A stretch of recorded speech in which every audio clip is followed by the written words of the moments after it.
She had been in Copper Creek for 3 days, and every door had already closed on her. The man who promised to marry her had stolen every dollar she owned. Now the last train had left town. The station was empty, and the girl standing alone on the platform had nowhere left to go. Her name was May Lynn. She had crossed half the country believing in a promise written in careful ink, a ranch, a husband, a new life in the West. Instead, she arrived to find the man gone. No ranch, no home, no wedding. Only the ugly truth that she had been fooled. $47. That was what he took from her. 2 years of saving coin by coin in a crowded garment factory back east. 2 years of aching fingers and dreams that felt bigger than the gray brick streets she grew up in. Now those dreams were gone, and so was the money. Copper Creek was not kind to women who arrived alone. People watched her with the same suspicion they gave stray dogs. The boarding house turned her away. The laundry shop already had help. Even the general store owner refused to listen to her offer. By the 3rd day, her stomach was empty. Her boots were worn thin, and the last of her pride had nearly vanished. That was when she saw him. The saloon doors swung open across the dusty street. A tall man stepped outside. The moment his boots touched the boardwalk, conversation stopped. Men moved aside. An old rancher quietly slipped into a doorway. Even the horses tied along the hitch rail shifted uneasily. May Lynn heard someone whisper behind her, "Bo Callahan." The name traveled through town like a warning. Some said he had killed men. Others said he carried trouble the way storms carried lightning. One thing every story agreed on: decent women stayed away from Bo Callahan.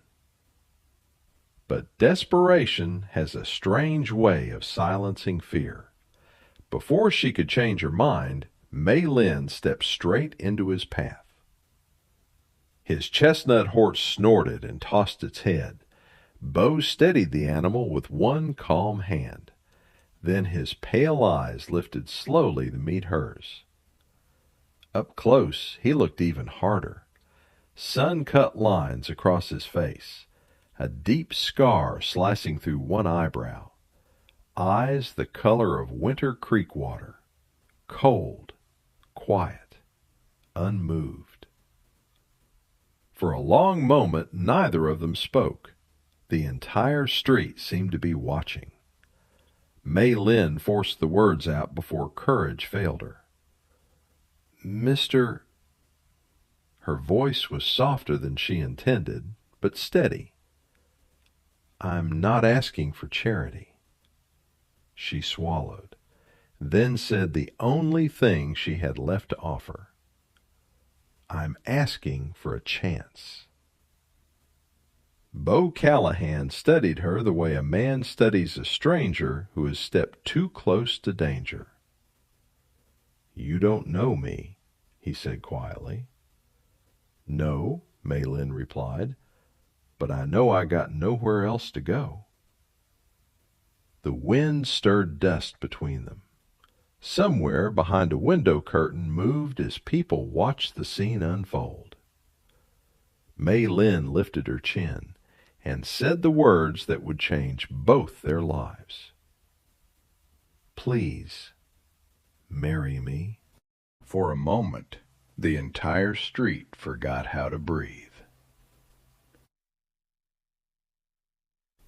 No one had ever spoken to Bo Callahan like that. Not in the open, not in the middle of town. A few men near the water trough exchanged looks. Someone chuckled nervously, but Bo did not smile. He simply watched her.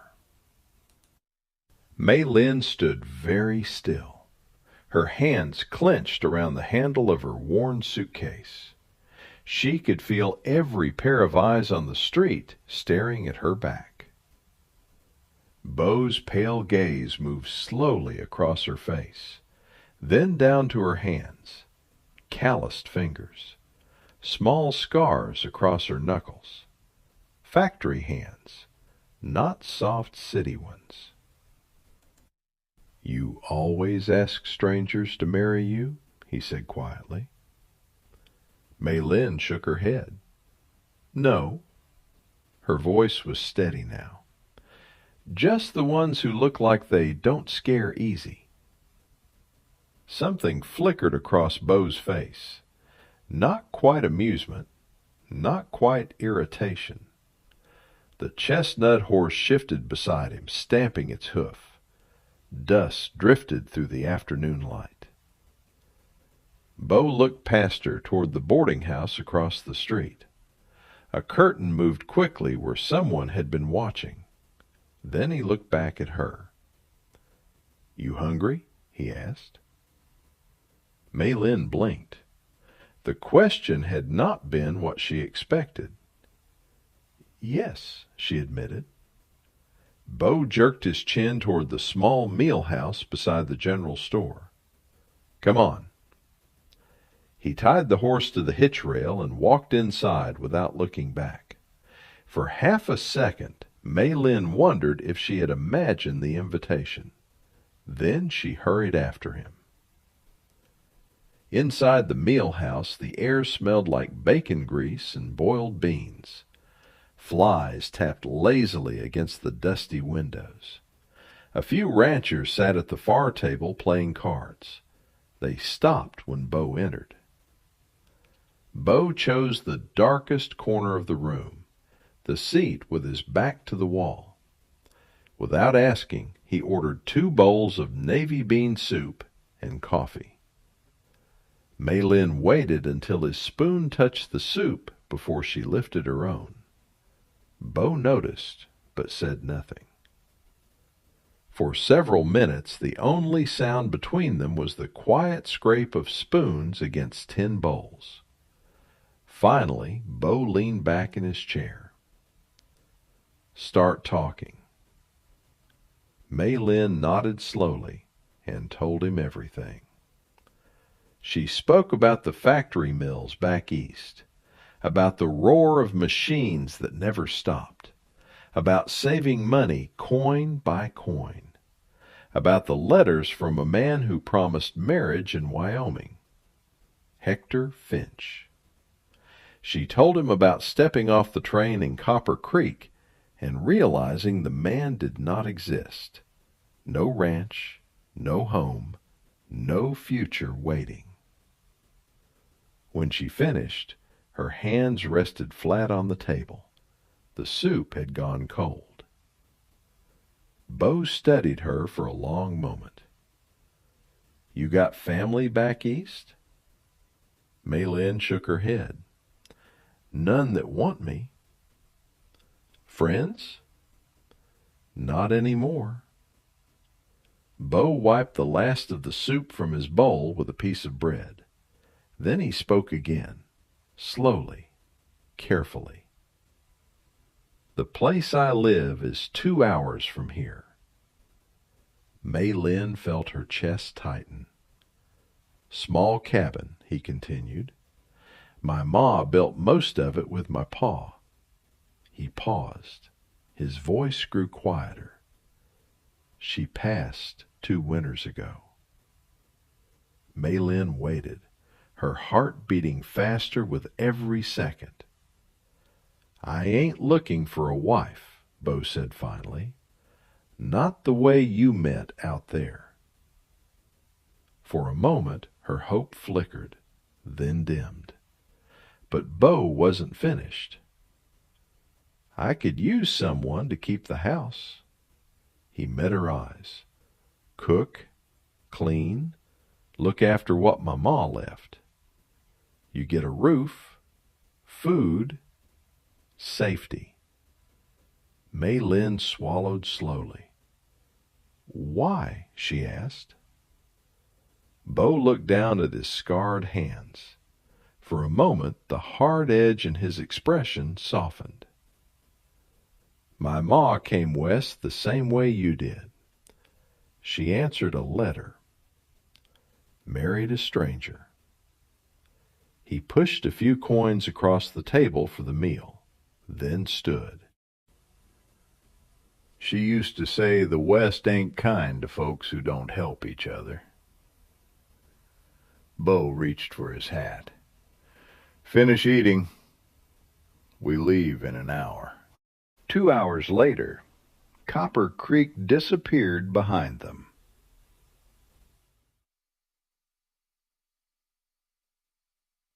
The road stretched across a wide, empty valley where the land rolled like frozen waves beneath the sky.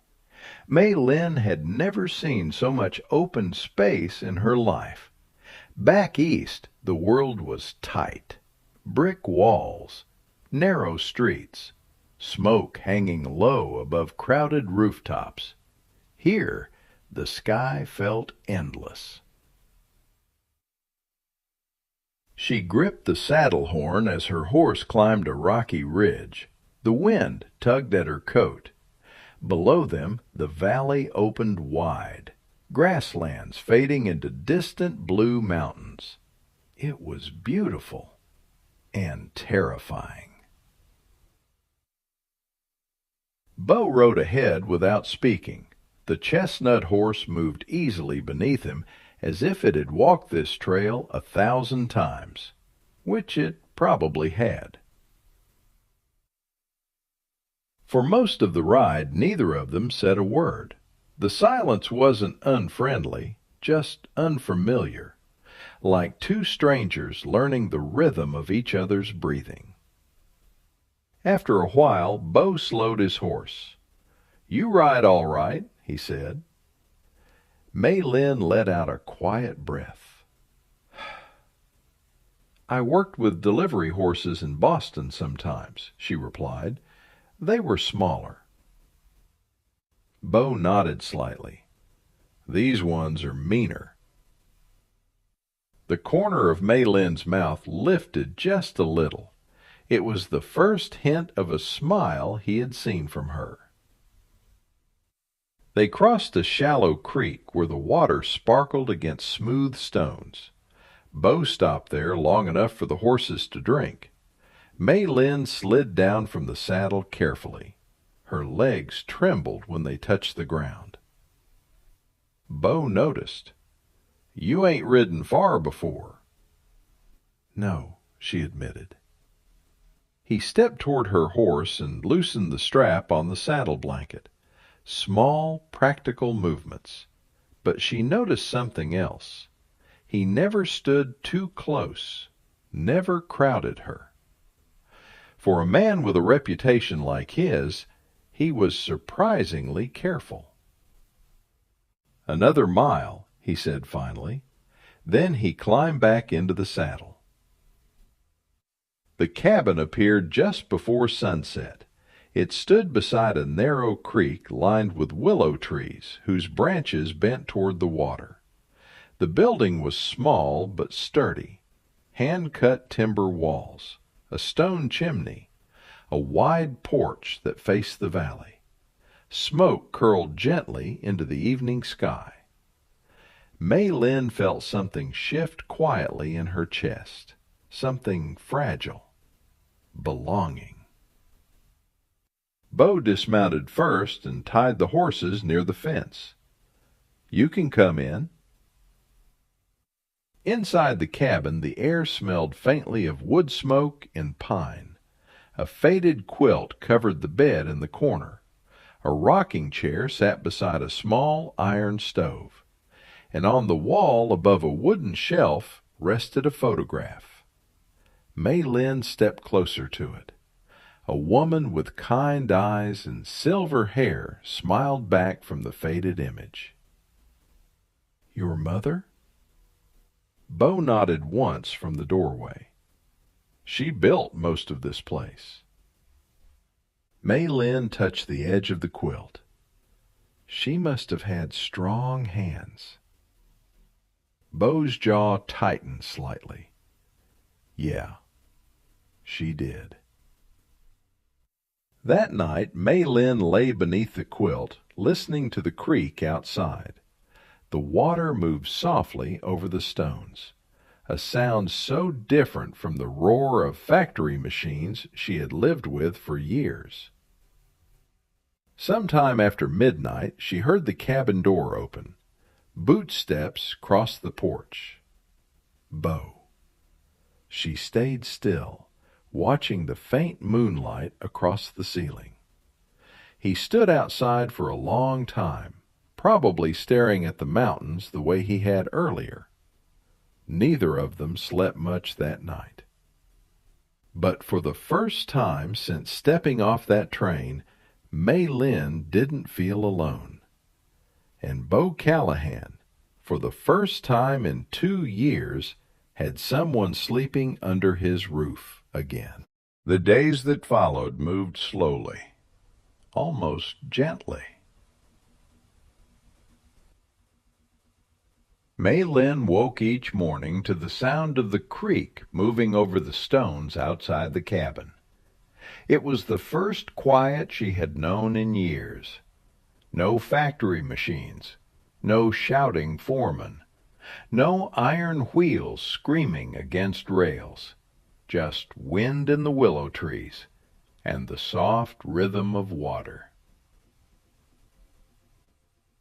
Bo left before sunrise most mornings.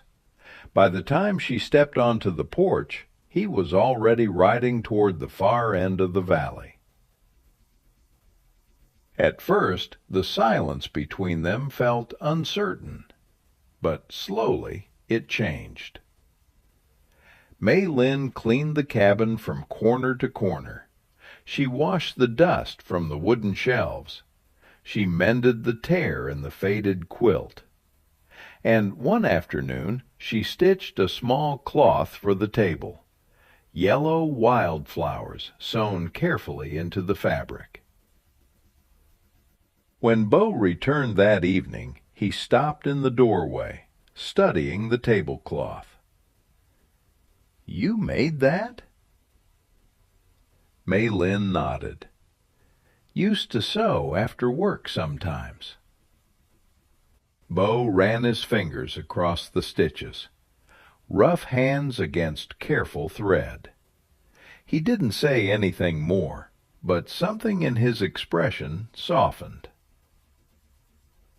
Another evening they sat together on the porch. The valley stretched wide beneath the fading light.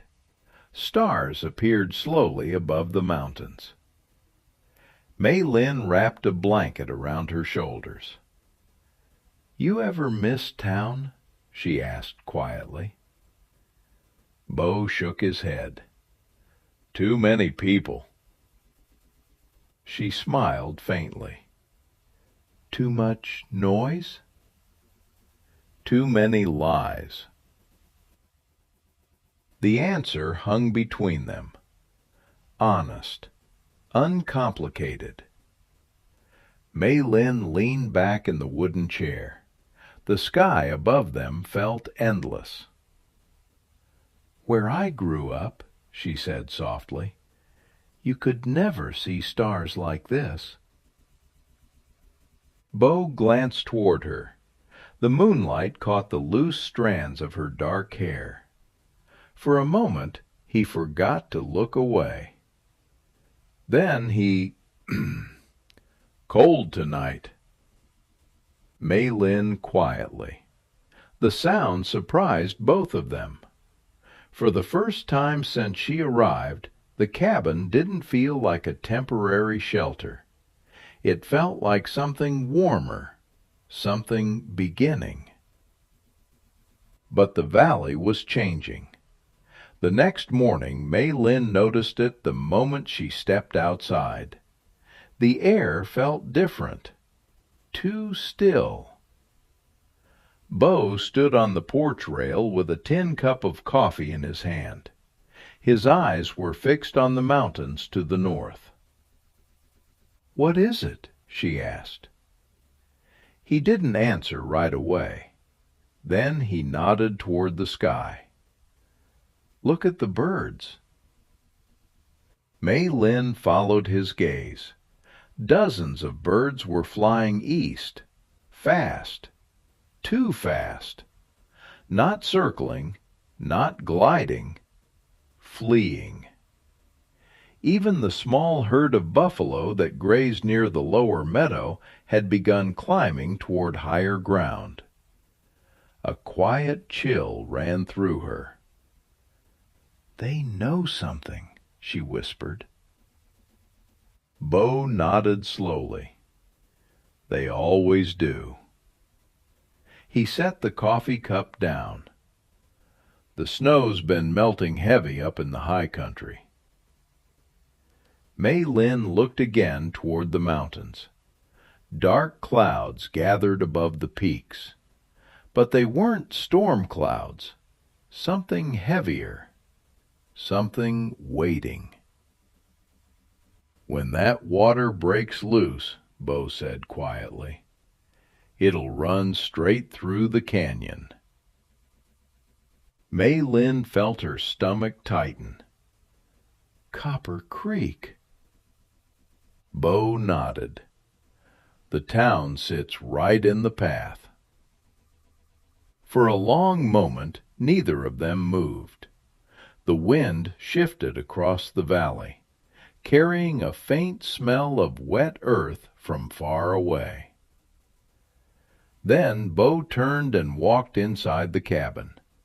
When he came back out, he carried his saddlebags and his rifle. Mei Lin's heart dropped.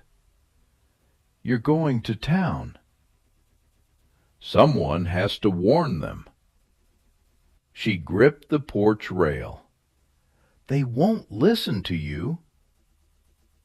Bo tightened the saddle strap on the chestnut horse. "Probably not." "Then why go?" He paused with one boot in the stirrup, the mountains reflected in his pale eyes. "Because it's the right thing." Mei Lin felt something twist inside her chest. The words came out before she could stop them. "Will you come back?" Bo studied her face. The question was simple, but the meaning behind it was not. "Yes." He reached to his belt and pulled out his Colt revolver. Then he placed it carefully in her hands. "In case I'm late." The metal felt heavy in her palms. She wanted to say something more, something that might make him stay, something that might explain why the thought of him riding away made her chest ache. But the words never came. Bo swung into the saddle. Within seconds he disappeared over the ridge. Mei Lin stood there long after the dust settled, watching the mountains, waiting. And far across the valley, something dark had already begun moving down from the canyon. Hours passed. The sky darkened slowly above the valley. Mei Lin sat on the porch, with Bo's Colt revolver resting in her lap. The wind had disappeared. Even the willow trees stood still. Then she saw it. Far across the valley, a dark line stretching along the ground. At first it looked like a shadow, but the line moved. It grew wider, darker, closer.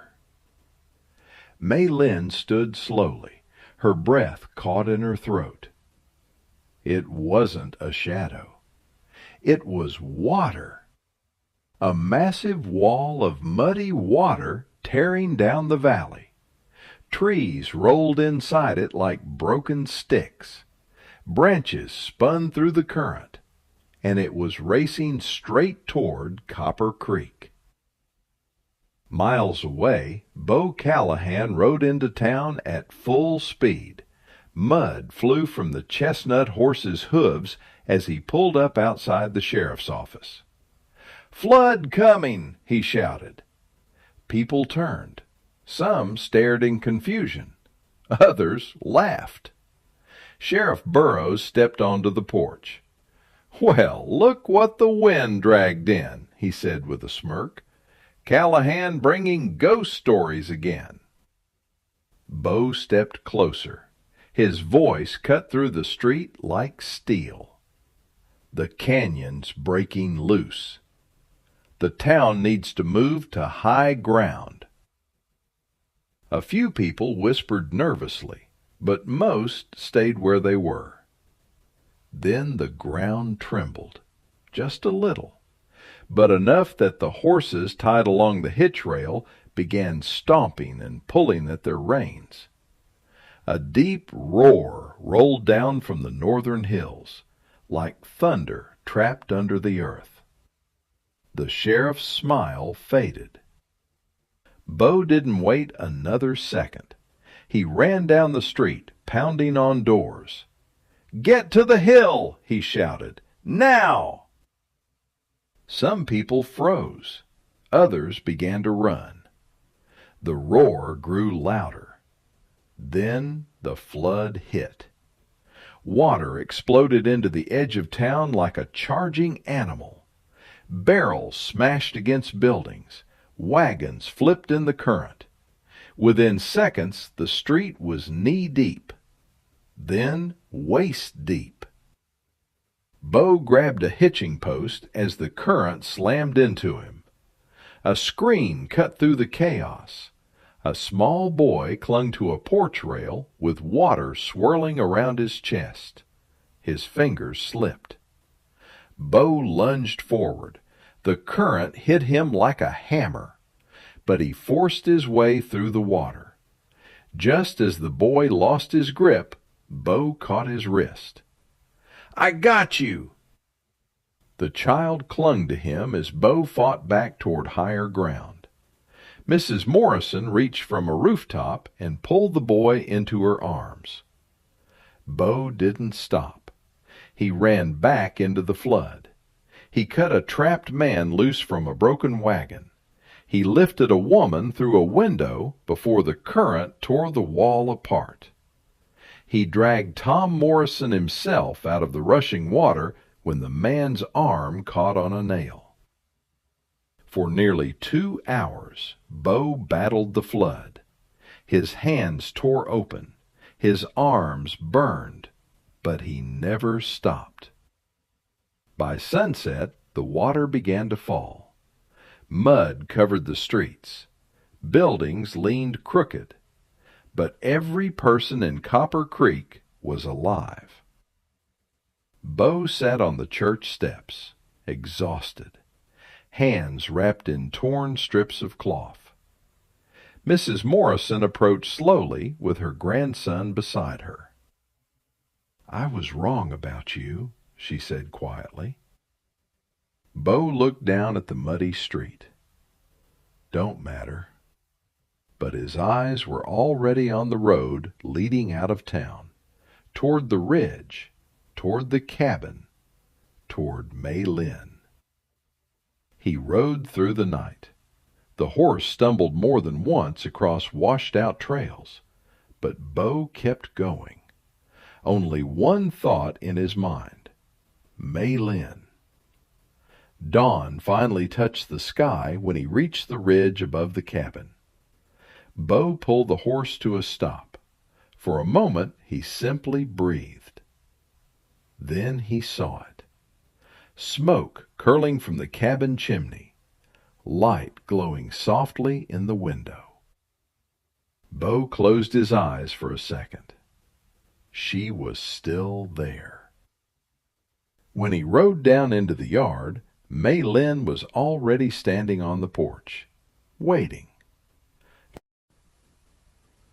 She stepped forward and took the horse's reins. "I'll see to him," she said gently. Bo tried to speak, but the exhaustion finally caught him. Inside the cabin, he barely reached the bed before sleep pulled him down. When he woke later, sunlight filled the room. Mei Lin sat by the window, sewing one of his shirts. She looked up and smiled softly. "There's coffee on the stove." Bo sat up slowly. "Town still standing?" Mei Lin nodded. "Looks like they're cleaning up." He let out a long breath. They all made it out. She walked closer. "You came back." "Told you I would." Mei Lin gently took his injured hand in both of hers. "You did a good thing." Bo shrugged slightly. "Just did what needed doing." Weeks later, Copper Creek had rebuilt most of what the flood destroyed. And something else had changed, too. People no longer spoke Bo Callahan's name with fear. They spoke it with respect. One afternoon, Tom Morrison rode out to the cabin. He shook Bo's hand, then nodded toward Mei Lin standing in the doorway. "Preacher riding through next week," he said. "Might be a good time for a wedding." After he left, Mei Lin stepped down from the porch. "You heard him," she said. Bo rubbed the back of his neck. "Well, folks seem to think it's a good idea." She looked at him carefully. "And what do you think?" Bo stared across the valley. The grass had grown tall again after the flood. The creek sparkled under the afternoon sun. Finally, he looked back at her. "I think this place finally feels like home." Mei Lin smiled softly. "So do I." They were married the following Sunday beside the creek, under the willow trees, with the quiet sound of water moving over the stones. That night, Mei Lin rested her head against Bo's shoulder on the porch. "Funny thing," she said softly. "The day I stepped off that train, I thought I lost everything." Bo pulled her a little closer. "Turns out you were just finding your way here."